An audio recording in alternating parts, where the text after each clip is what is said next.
Olá, meu amigo, olá, minha amiga. Estamos novamente de volta aqui ao nosso encontro semanal, as nossas lives de direito do trabalho e previdenciário, as nossas lives jurídico-trabalhistas previdenciárias. E hoje estamos em um grande estilo.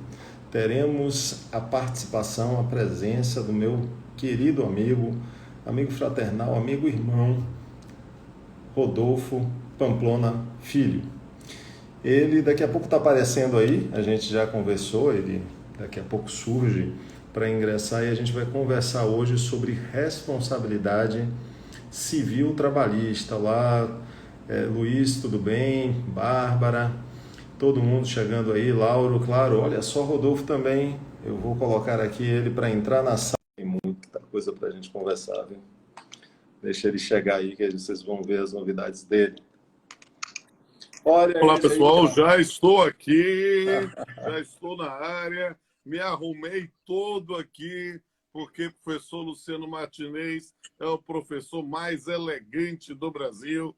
E aí disse, olha, como eu não sou bonito como ele, vou aqui pelo menos disfarçar com um terninho aqui, com a gravata, aqui, o meu visual. É claro que é no meu visual da pandemia. Não queiram ver o traje completo, aí eu não autorizo, não. E aí, meu amigo, que bom, estou aqui, é um prazer enorme bater um papo contigo. Eu recebi essa incumbência, né, de conversar nesse momento aqui com o Luciano.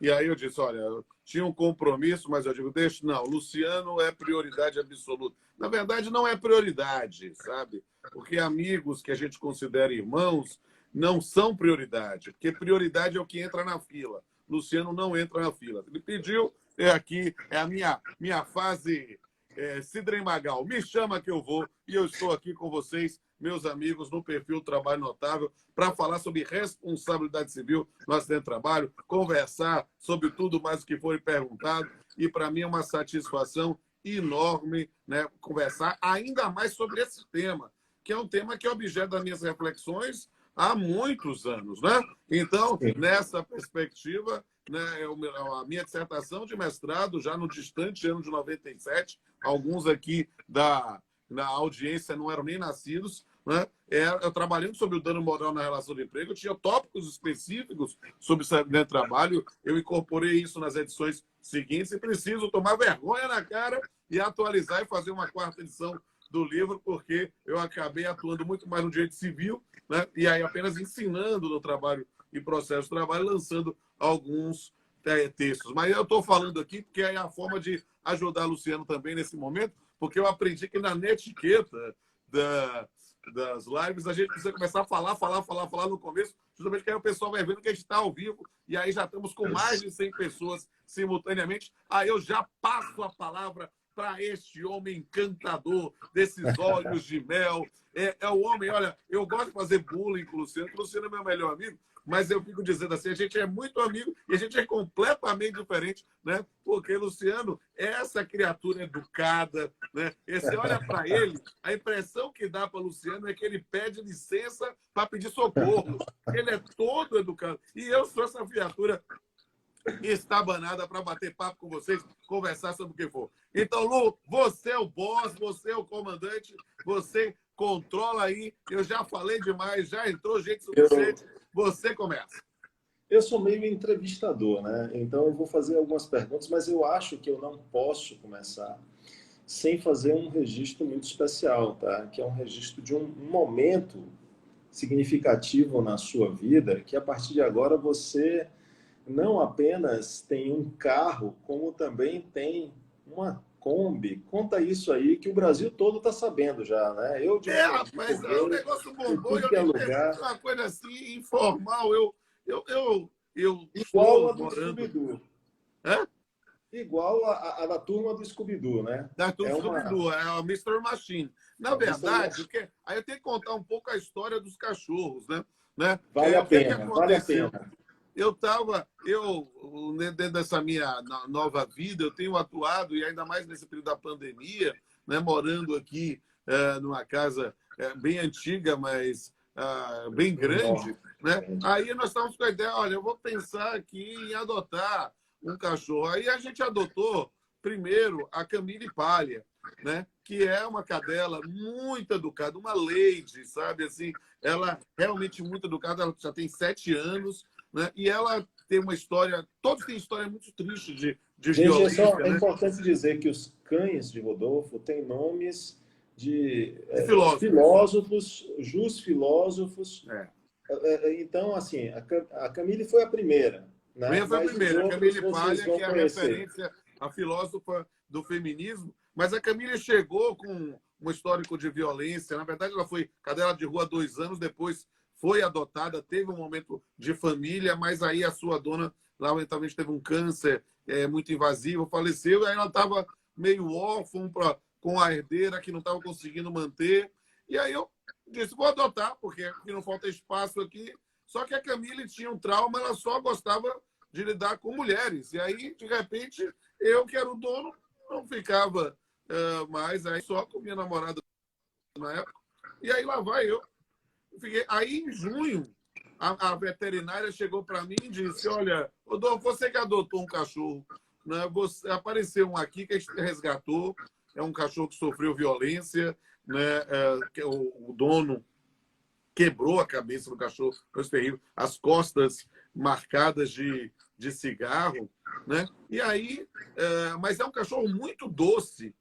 E aí eu estava, na época, com uma doença autoimune e muito meio deprimido, andando de bengala. E aí, de repente, eu cheguei lá e perguntei pro cachorro. O cachorro estava numa jaula, chega assim. Abriram a jaula e disse assim, você quer ser meu amigo? E, de repente, o cachorro saiu, encostou na minha perna. Eu comecei a fazer cafuné nele. E aí eu disse, poxa, ele é legal, ele gosta de cafuné. Eu tirei a mão, ele puxou a minha mão. E aí eu disse, esse cachorro nasceu para ser meu. E ele é assim, ele é gordo, ele é peludo, ele é dengoso, ele é guloso e o pelo dele é igual a minha barba. Então, eu sou o Rodolfão, ele é o Rodocão. Então, acabou sendo o meu grande parceiro, virou uma figura muito, muito legal. Eu faço audiência com ele, faço palestra, gravo áudio, ele senta tranquilo. Essa live que estou fazendo com ele aqui no canto é uma Ele figura tá aí? muito rara. Né? Ele é ótimo. E aí ficou sendo a minha versão canina.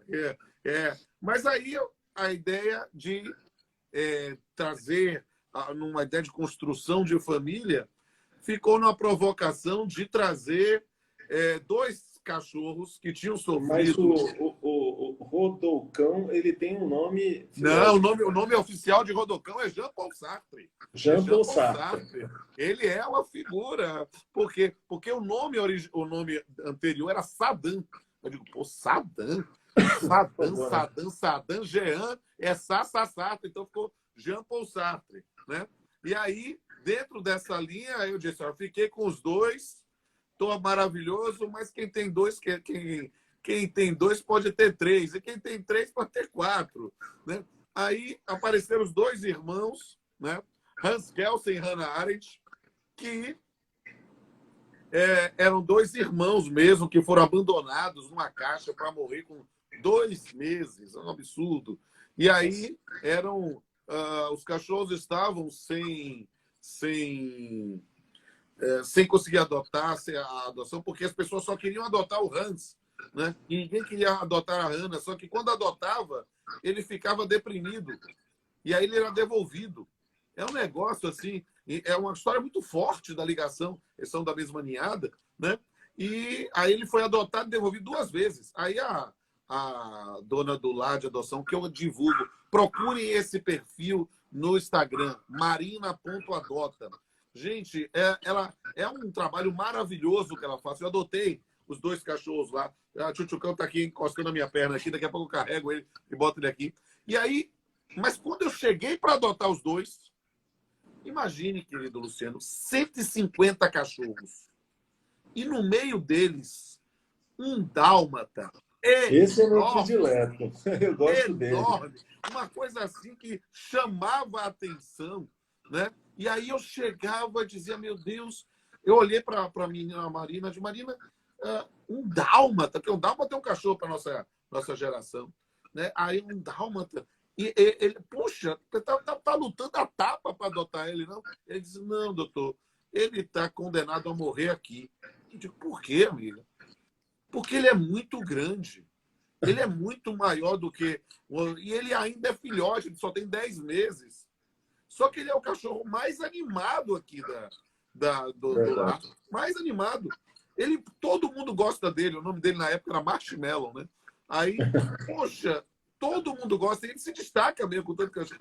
Aí eu disse, qual é a história dele? Com 5 meses, ele foi amarrado em um poste na BR para morrer. Aí a gente resgatou e está aqui há 5 meses. Aí eu disse, meu Deus do céu. Meu Deus. Todos têm uma história bem triste. Eu disse assim, poxa, eu fui juiz com 23, professor com 24, né? Tanta coisa, tudo certinho. Eu preciso de um caos na minha vida. Me dê esse cachorro que eu vou adotar. E desde que eu adotei, foi dia 3 de julho, adotei com os 2 irmãos, né? Hans Kelsen, Hannah Arendt e Carlos Cosso, né?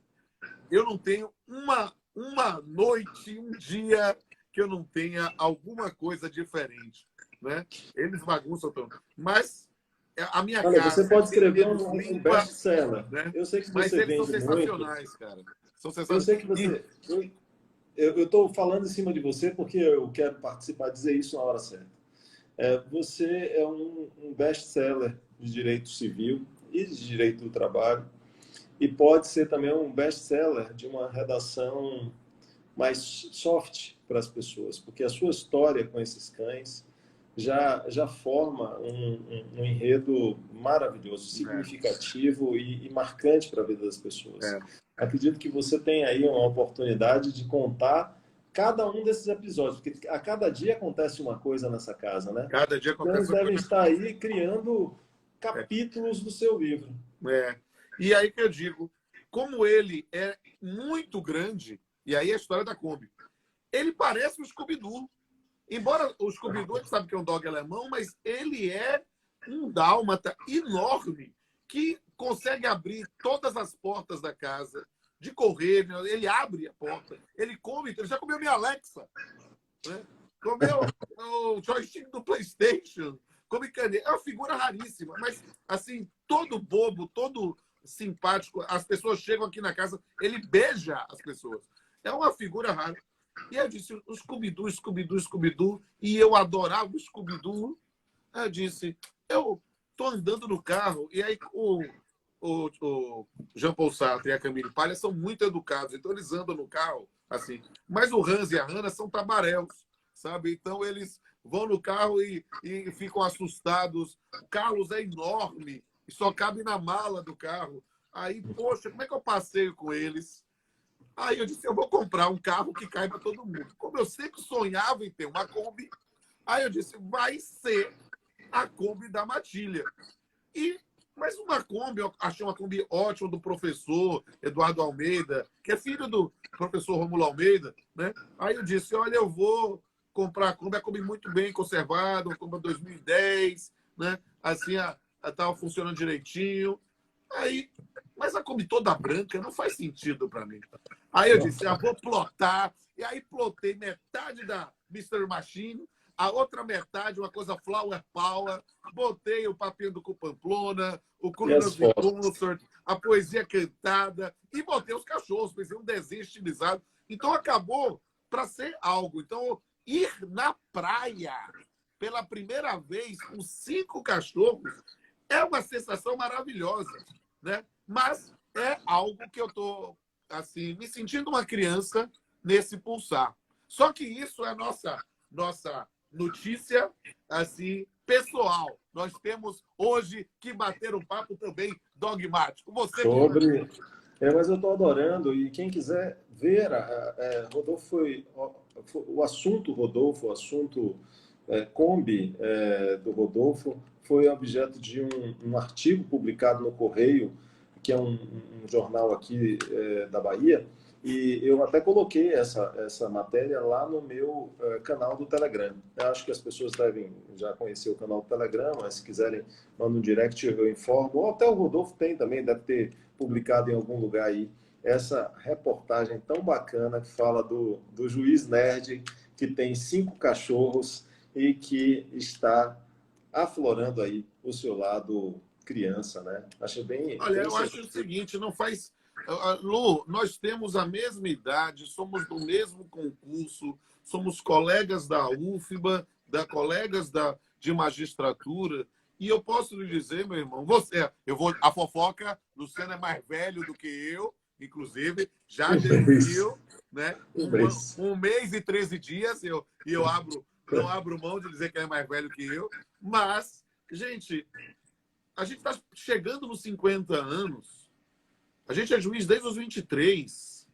Não faz sentido incorporar uma sisudez sobre o palio de seriedade. Nós somos extremamente sérios no cumprimento das nossas atividades como magistrados, como professores, como escritores, como acadêmicos, né? Membros da Academia Brasileira de Trabalho, membros da Academia de Letras Jurídicas da Bahia. Mas a gente não precisa ter uma nuvem escura na nossa cabeça para poder ensinar direito. A gente pode ensinar direito com leveza e pode ensinar para essa juventude que está aí que você pode ter responsabilidade, ter seriedade, sem precisar ser mal amado. Né? Estamos aí, meu velho. Vamos bater um papo aí com o povo. Vamos. Eu já tinha aí conversado com o Rodolfo alguma coisa sobre esse nosso encontro. E talvez seja interessante já ir partir para a arte final, não falar nada de teoria, já ir para casos práticos. Eu acho que uma compreensão de 2 minutos de teoria talvez seja interessante para lembrar ao povo que a gente ensina direito, gente. Essas segmentações, eu achei o máximo, uma pessoa escreveu dogmática, assim, essas segmentações dogmáticas de não, o cara só ensina direito civil ou só ensina direito de trabalho. Quer dizer, eu vivo isso o tempo todo porque eu sou juiz do trabalho e sou professor concursado de direito civil. Você é juiz do trabalho e ensina direito previdenciário como poucas pessoas nesse país. Então, não, só pode ser direito de trabalho. Não, nós ensinamos trabalho, processo de trabalho, mas ensinamos outros porque nós ensinamos direito. E isso é uma coisa muito importante porque justamente na compreensão dessa interface dos temas de responsabilidade civil com o direito do trabalho, com a infortunística, com a ideia do acidente de trabalho, porque é preciso compreender, meus amigos, que essa matéria, na verdade, a responsabilidade civil, ela tem uma base na teoria geral do direito. Ninguém se deve lesar, mas se lesar, deve reparar. E por isso, essa compreensão sobre o tema deve ser bem assentada. As pessoas não podem ter pudores de estudar responsabilidade civil para compreender bem esse tema. E dentro dessa linha, já aí, portanto, superando a parte dogmática teórica, de dizer, olha, a ideia de responsabilização civil no campo do acidente de trabalho ela tem previsão constitucional, no artigo 7º, inciso 29, né? Na ideia de que são direitos dos trabalhadores urbanos e rurais, além de outros que visem a melhoria de sua condição social, seguro contra acidente do trabalho, a cargo do empregador, sem excluir a indenização a quem terá direito nos casos de dolo ou culpa. Essa indenização e essa construção que se segmentou na jurisprudência de que uma coisa é a responsabilidade securitária decorrente de um seguro obrigatório estabelecido pelo empregador, estabelecido pelo INSS, né? Pelo Estado, com letra maiúscula, em que você, ao pagar o INSS, está pagando o SAT. Né? Essa linha é para evitar justamente o desamparo total. Mas isso não exclui as regras de responsabilidade civil.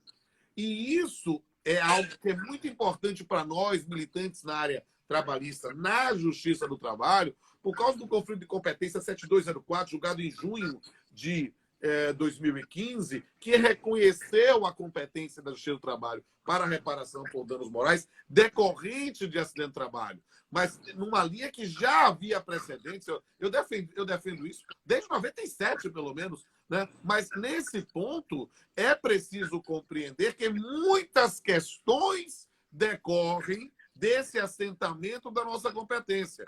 Seja, e aí levanta a bola para ti, seja a natureza dessa responsabilidade civil, aos requisitos para sua caracterização, entre outras modalidades. Lu, pergunte. Não, você falou muito bem, e eu acho que o que chama mais atenção aí na casuística, né, e responsabilidade civil é muito casuística, são as excludentes de responsabilidade. Estas acabam produzindo sempre dúvidas, porque elas acabam ingressando em uma situação meio que limítrofe, né? E, e confundem essas excludentes muitas pessoas, porque na esfera da responsabilidade securitária social, nenhuma das excludentes é desconsiderada. Então, por exemplo, a gente já pode começar com uma pergunta sendo feita nesse sentido, até para esclarecer. Veja, as chuvas que atingiram aqui o território baiano, né, falo que Rodolfo, estamos no território baiano, o sul, né, da Bahia e também Minas Gerais, causaram diversos danos e muito possivelmente devem ter produzido em alguma situação acidentes de trabalho, né? Pessoas que estavam lá dentro do serviço ou que estavam realizando o seu trabalho no momento em que aconteceu a, a chuva forte, as enchentes e tudo mais, muitos podem ter sofrido acidente de trabalho. Isso é acidente de trabalho em qualquer situação, relação jurídica trabalhista, relação jurídica previdenciária, mas em qualquer situação tem responsabilidade securitária social. Ou seja, os benefícios concedidos pela Previdência são benefícios que têm a caracterização ou adjetivação, né? O sobrenome, digamos assim, acidentário. Então, você tem auxílio por incapacidade acidentário, ou pensão por morte acidentária, que faz diferença. Os valores, inclusive, são maiores da pensão por morte, que acontece por conta de acidente de trabalho. Agora, né, desde a emenda constitucional número 103 de 2019. Mas no âmbito da responsabilidade civil trabalhista, a coisa é diferente. Eu chamo de civil trabalhista, Rodolfo não gosta, só de responsabilidade civil. Então, no âmbito da responsabilidade civil, é diferente, porque o empregador não necessariamente poderia ser responsabilizado. E aí eu pergunto para você, Rodolfo, essas chuvas que atingiram a Bahia, que atingiram Minas Gerais, elas e causaram em algumas situações acidentes de trabalho, os empregadores eles teriam algum tipo de responsabilidade civil em alguma situação? Essa é uma pergunta importantíssima, Lu. E a gente precisa, pensando aqui na plateia, estamos aí mais de 180 pessoas ao vivo, chegando quase a 200, a gente precisa explicar isso, porque há um problema dogmático e que gera, digamos assim, tijoladas na prática. As pessoas precisam entender que responsabilidade civil não é a panaceia, a solução para todos os males. Não é também a caixa de Pandora que vai tirar todo o mal do universo a gente abrindo. A gente precisa entender essa questão. Sabe por quê? Porque o que é que acontece? Há uma impressão que a pessoa tem assim, olha, sofri um dano, alguém vai ter que pagar, alguém vai ter que pagar, alguém vai ter que ter uma responsabilidade. E perceba, uma coisa é o dano ocorreu. É preciso entender, e há uma diferença substancial nesse ponto, né?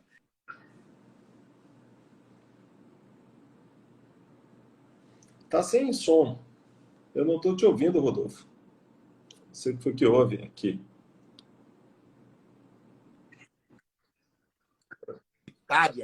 Ela, na verdade, decorre de uma relação contratual estabelecida de forma obrigatória em face do Estado. Ora, é preciso entender essa questão. Sabe por quê? E aí, qual é o problema tradicional, né? Que muita gente fala, desculpe, Lu, você é tão elegante, eu não sou. Então, eu falo logo, porque muita gente fala asneira sobre isso aqui. É preciso entender que, no campo da responsabilidade civil, lá no começo, na responsabilidade civil nas atividades das estradas de ferro, quando nós não tínhamos ainda... O senhor voltou, beleza. Né? Então, nós não tínhamos ainda um sistema unificado, nós tínhamos instituto de previdência privada, né? A gente pensa lá, na época lá da Lei Eloy Chaves, a gente vai pensando depois... nos institutos. O que é que acontecia, gente? Ali você podia ter previsão legal específica de responsabilidade civil ou objetiva, por exemplo, nas estradas de ferro. Por quê? Porque era uma situação específica que tinha previsão na vigência do Código Civil de 16. Só que, na maior parte das relações jurídicas, né, trabalhistas, nós não tínhamos uma previsão específica sobre esse tema. Então, tinha que se reger pelo Código Civil de 16, no artigo 159 do Código Civil, num campo de responsabilidade civil subjetiva. Né? Pede repetir? Então, eu repito. O que eu estou dizendo aqui, pessoal, que ficou sem áudio, eu digo aqui para vocês. O que é que acontecia, gente? No passado, no Brasil, século XX, início do século XX, você teve determinadas situações de acidente de trabalho com previsão legal específica de responsabilidade civil objetiva. O melhor exemplo é a responsabilidade civil nas estradas de ferro. Só que as pessoas chegavam, afirmavam, o empregador tem responsabilidade civil objetiva e a previsão legal específica. Calma, respire. Dentro de um determinado momento histórico, nós tínhamos uma previsão legal específica aplicável para determinadas situações. Nos outros, era o Código Civil de 16, que era todo construído na base de culpa, no artigo 159. E isso em sistemas que nós não tínhamos uma unificação da Previdência Social, que só vai acontecer lá na ditadura. Ora, gente, é preciso entender que dentro dessa linha, a criação do seguro de acidente de trabalho veio como um alento para os trabalhadores em geral, justamente porque provar culpa não é fácil. Então, nessas circunstâncias, nós tínhamos uma situação, e às vezes havia danos sem culpa. E aí não havia nenhum tipo de respaldo. O indivíduo ficava na situação de infortunística ao léu, ao sem nenhum tipo de respaldo. Quando o Estado chama-se essa responsabilidade, mesoalite e mesomussarela, meio a meio, né? A responsabilidade do Estado, mas custeada pelo empregador, cria-se o seguro, e aí as pessoas, o seguro de acidente de trabalho é a responsabilidade civil objetiva. Bullshit! Não fala essa asneira, meu amigo. O seguro de trabalho é responsabilidade civil contratual, velho. É contrato. O indivíduo tem que cumprir nesse ponto dentro das hipóteses. É custeado pelo empregador e por isso o INSS paga. Ora, nessa circunstância, nós temos uma avocação de um respaldo pelo Estado através do seguro de acidente de trabalho para ninguém ficar a ver navios, independentemente de culpa ou não. É uma espécie de responsabilidade civil, responsabilidade contratual. Só que aí as pessoas dizem, não, já que o Estado avocou a si, então o empregador não tem responsabilidade nenhuma, né? Porque antes era o empregador que pagava, né? Agora vai o Estado pagar, o seguro paga tudo. Lê do engano. Era preciso compreender que ali era uma responsabilidade civil contratual, mas nada afastava a possibilidade de uma responsabilização do empregador nas hipóteses de responsabilidade civil.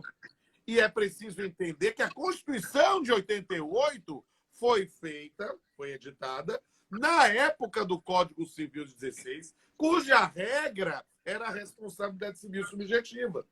E é por isso que o inciso 29 fala de dolo ou culpa. Ali, para mim, querido Lu, você que é um cultor da língua portuguesa, ali, para mim, é uma metonímia.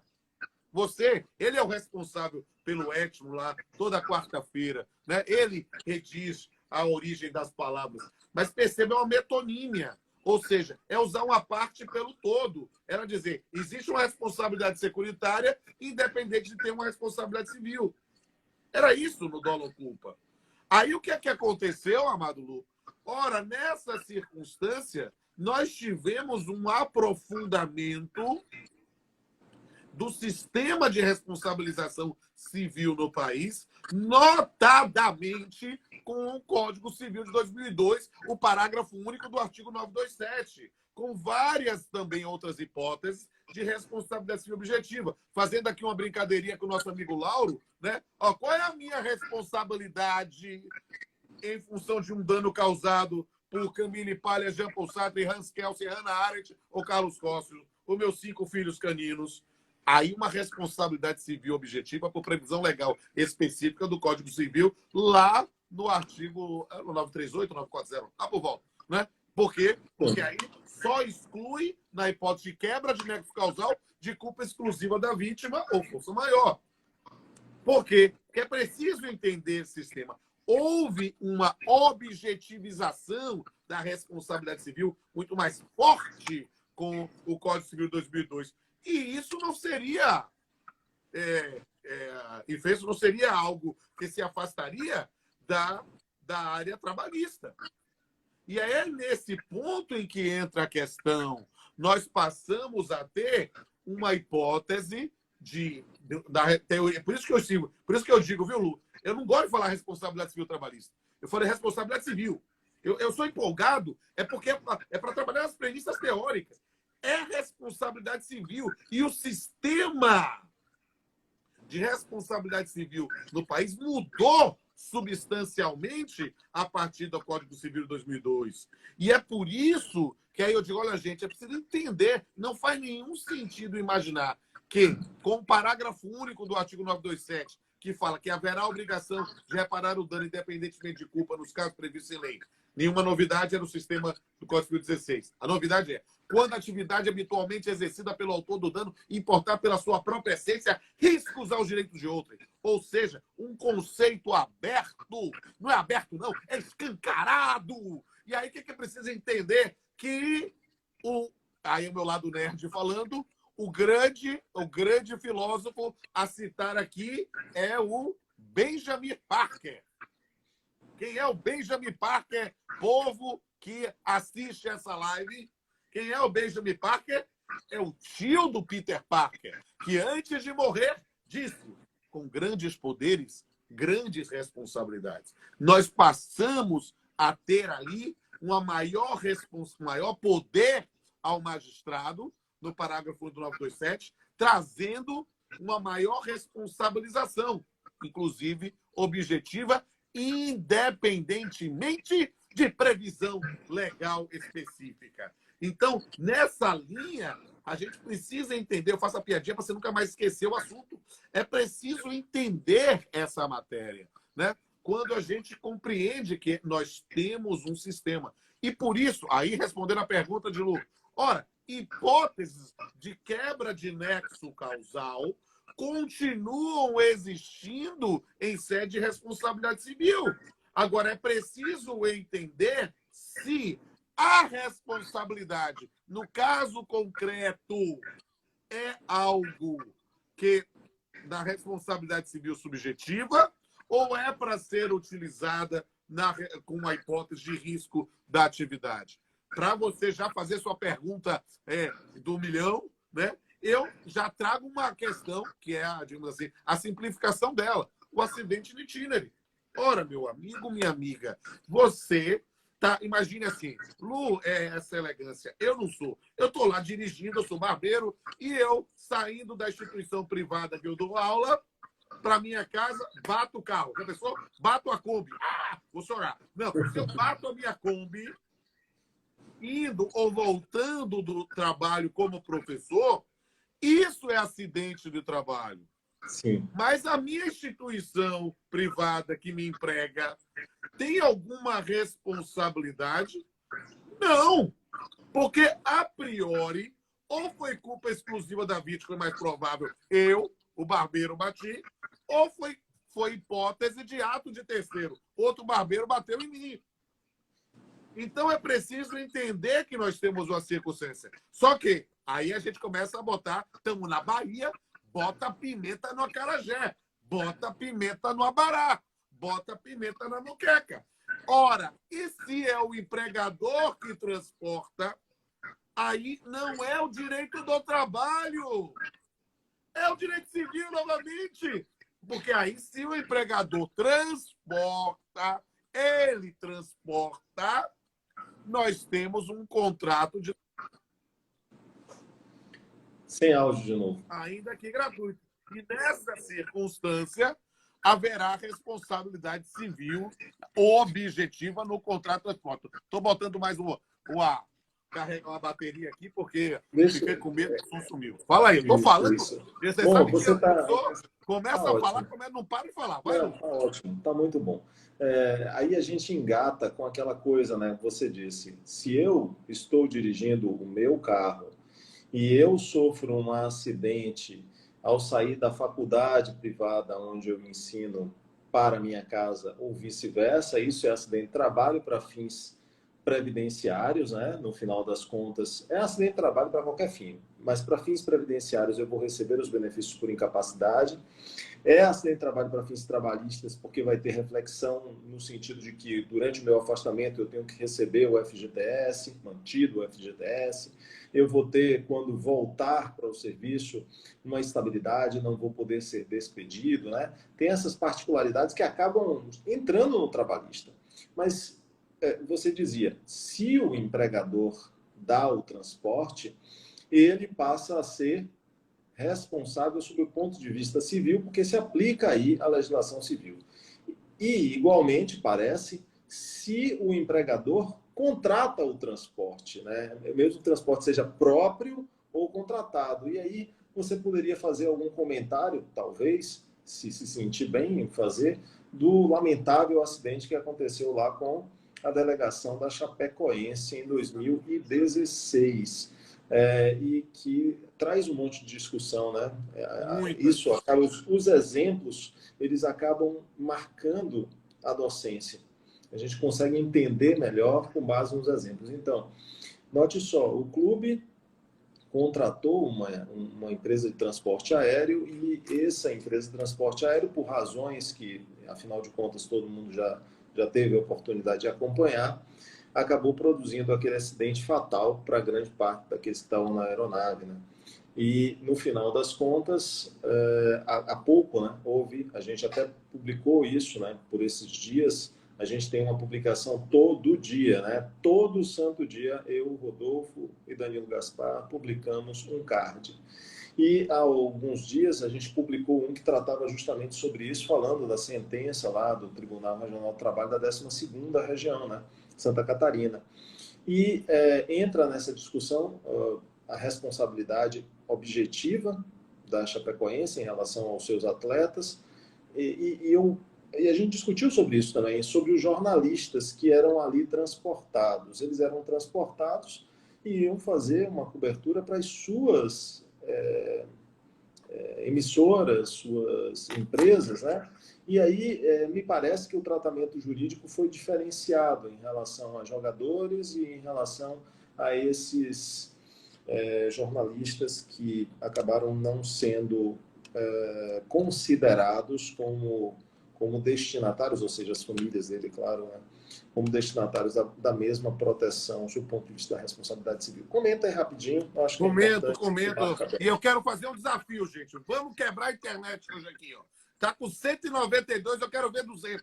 Olha, enquanto eu vou fazer o desafio, vocês botem esse aviãozinho aí do lado, eu vou para todo mundo, também. dispara para todo mundo. Eu quero ver chegar a 200 aqui rapidinho. Eu quero abusar meu amigo Fabiano, meu amigo Antônio Berto e dizer, ó, a gente conseguiu fazer barulho aqui no Trabalho Notável. Quero ver esse negócio subir. Bora todo mundo botar isso aí enquanto isso, Lu, eu vi que muita gente fez algumas perguntas. Você é mais metódico que eu. Veja aí as perguntas que eu puder para eu resolver enquanto eu respondo essa questão. Tá subindo. Tá com 194. Tá pertinho. Gente, bota todo mundo o dedinho aí para subir esse negócio. E aí, gente, é preciso explicar que isso que o Luciano falou, gente, esse acidente da Chapecoense, lamentável, e todo mundo virou, de certa forma, torcedor da Chapecoense depois desse fato, acabou virando o segundo ou terceiro time de todo mundo, né? É preciso, nesse ponto, compreender. Ó, 199, eu vou comemorar aqui, vou chamar o Luciano para tomar um vinho. Aí, nesse ponto, bota os dedinhos aí, né? Nesse ponto, esse acaba sendo, e nós temos essa decisão do TRT da 12ª região, né? Há nesse ponto muitas questões jurídicas que podem ser abordadas, inclusive, né, em sede de TCC, de graduação ou de pós, lato sensu ou stricto sensu. É preciso entender que há ali várias relações jurídicas e a tendência de querer colocar e tratar tudo na mesma vala é complicado. A gente precisa realmente enfrentar esse tema.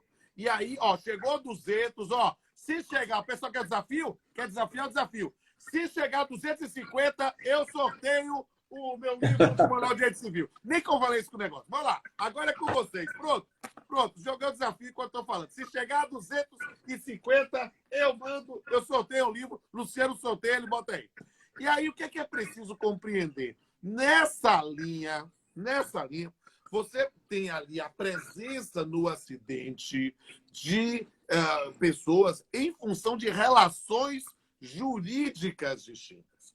Temos lá o indivíduo que está lá por causa da relação contratual trabalhista, do sorteio com dedicatória, assim, estou falando aqui, mas tem que chegar a 250, né? Porque vocês me provocaram, você sabe que eu sou jogador de vôlei, levantou o copo. Então, chegar a 250, eu vou sortear a edição mais nova, vou sortear a edição 2002, 2012, né? Aqui, nem recebi ainda. Né? Se não, eu dou a 2022. A gente tem. O que é nós está? 2021 foi ano passado, 2023, isso mesmo. Então, sorteio esse aí. Né? Aí, nesse ponto, há pessoas que estão ali não por uma relação empregatícia formal.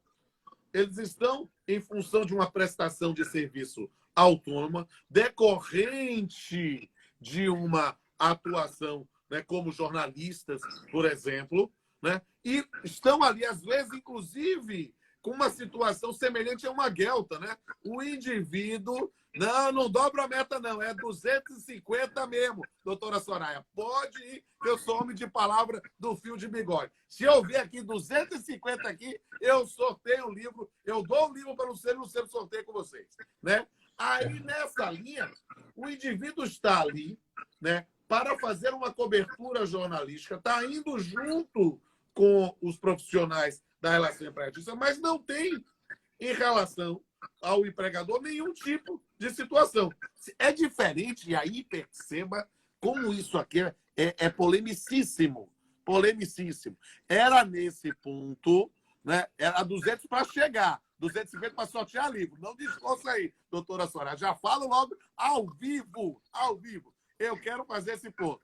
Nesse ponto, é preciso entender que, às vezes, o transporte gratuito ele gera responsabilização. Mas essa situação decorre de verificar quem é que faz o transporte. Por quê? Porque dessa linha nós temos quem contrata o transporte e quem transporta. Há elementos para gerar, e a situação é uma frase básica. No direito, a menor diferença de fato gera a máxima aplicação do direito. É a maior diferença na aplicação do direito. Então, a depender de quem permitiu a presença, quem contratou o transporte, pode haver uma responsabilização. Mas aí não é na justiça do trabalho. Não é na justiça do trabalho. Por quê? Porque não há entre esses sujeitos uma relação de emprego, uma relação de trabalho. Eu sempre defendi, e Lu sabe, uma competência over mega power da justiça do trabalho, principalmente com a pós-emenda 45. Mas água mole e pedra dura, tanto bate até que acaba a água. E, de repente, com as decisões do Supremo Tribunal Federal, nós temos nos limitado à relação contratual stricto sensu. Então, nesse ponto, vamos lá. O pessoal está querendo fraudar, mas vamos lá. Se chegar a 250, se eu ver na tela 250, eu compro a palavra. Mas vamos lá. Lu, está com você a bola. É isso. Eu acredito que os casos reais, eles ajudam muito, porque a responsabilidade civil, ela é alimentada pela casuística. Deixa eu só fazer o registro que o professor Felipe Bernardes entrou aqui e o Papeando com Pamplona de fevereiro é com ele, viu? A gente gravou aqui diretamente da Pamplonalândia num cenário absolutamente diferente. Vocês vão adorar. Acompanhem lá, se inscrevam lá no canal do Papeando com Pamplona. Você pede para ativar as notificações. Salvo engano, é 10 de fevereiro vai entrar no ar esse episódio. Está muito legal também. Já fiz Papeando com o Luciano desde a primeira temporada, meu melhor amigo. É claro que eu já teria feito. Já fiz com o Danilo Gaspar. Vocês vão ver muitas pessoas legais enfrentando isso. Tenho aqui doutor Marcos falando da hora que passou da gravação, né? E estou despachando também minhas coisas todas aqui.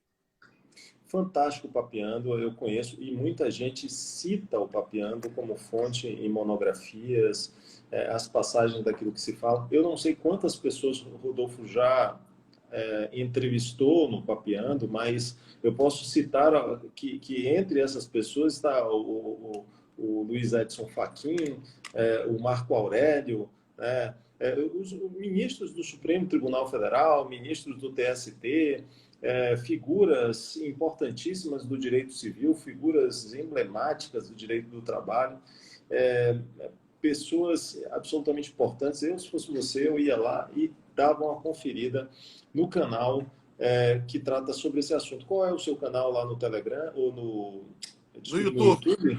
O canal que tem todos os episódios é o canal Papeando com Pamplona. Temos lá os 8 temporadas. Nós já entrevistamos, tivemos 95 episódios. Vamos chegar a 100 episódios esse ano na retomada aí do Papeando. Vai ser uma oportunidade muito legal para ser comemorativo. Além disso, tem o meu canal, o canal Pamplona, que tem material exclusivo também à disposição de vocês, e o canal Cruners com toda a minha produção artística também. É uma satisfação enorme ter aqui. E aí, vamos marcar um dia aí para a gente tocar piano de novo. Já estão cobrando aí com o Felipe. Vou botar Luciano para tocar percussão aqui comigo. E, Lu, já temos o povo chegou a 223, não chegou a 250. Acho que a gente vai marcar uma outra live para sortear livro. Aí a gente tem que programar para que todo mundo chame os amigos e chegar aos 250 em uma próxima live. Mas, de todo modo, o esforço ainda continua. Eu vejo que os números têm subido. Eu ainda acredito. Mas vamos lá para mais uma pergunta. Olha, eu tenho visto muito nos processos. Um abraço também, é claro, aí para todo mundo que entra, porque entra tanta gente aqui. O Felipe Bernardes ingressou, não sei se ainda continua a mandar um abraço para ele, vou mandar um abraço para ele, mas eu acho que tenho que mandar um abraço para todo mundo, porque, Rodolfo, muitas pessoas que a gente conhece passam por aqui pela sala, falam com a gente, mas como são muitas as mensagens, às vezes eu não consigo ver. Então, por isso, um abraço para todo mundo, obrigado pela sua visita, obrigado pelo prestígio que você tem oferecido aqui para essa fantástica live. Então, olha só, a gente tem muito caso na justiça envolvendo fato de terceiro. Fato terceiro é muito comum, né? Como a gente menciona, um assalto, por exemplo, né? Ou ainda acontece o acidente de trânsito, como você citou. Agora, o que me chama a atenção é que existem muitas demandas que, para além de tratarem desse assunto do fato de terceiro, existem muitos que pedem o pagamento de indenização. O áudio sumiu. De um dano. Porque estão me ligando, né? Acontece quando alguém toca o telefone, vai. Aí você está falando sobre responsabilidade civil e aí uma discussão sobre ato de terceiro. É preciso entender mas que... Peraí, que eu preciso ainda acrescentar um elemento. O que eu queria que você fizesse uma manifestação é sobre os pedidos de responsabilidade civil por mero risco de dano. Então, a pessoa não sofreu dano, não, mas ela sofre o potencial risco de vir a sofrer o dano. Eu já vi gente fazendo pedido nos processos, não apenas uma vez, mas muitas vezes, pelo fato de que trabalhava ou era mandado a trabalhar em bairros perigosos. Por exemplo, o pessoal que faz instalação de linhas e aparelhos telefônicos. Então, eu não poderia ser mandado e eu corri o risco de estar indo em um bairro perigoso. Ou ainda, a situação de pessoas que, por conta de terem a incumbência de fazer um transporte de valores, pedem, por conta do risco de serem assaltadas, o pagamento também de indenizações. O que é que você acha disso? Olha, Indenização ou busca de responsabilidade civil pelo mero risco de vir a sofrer potencialmente um dano. esse é um tema, Lu, que, falando com o professor de Direito Civil, ele merece uma reflexão. E é porque eu vou fazer aqui uma resposta que não é um depende, não.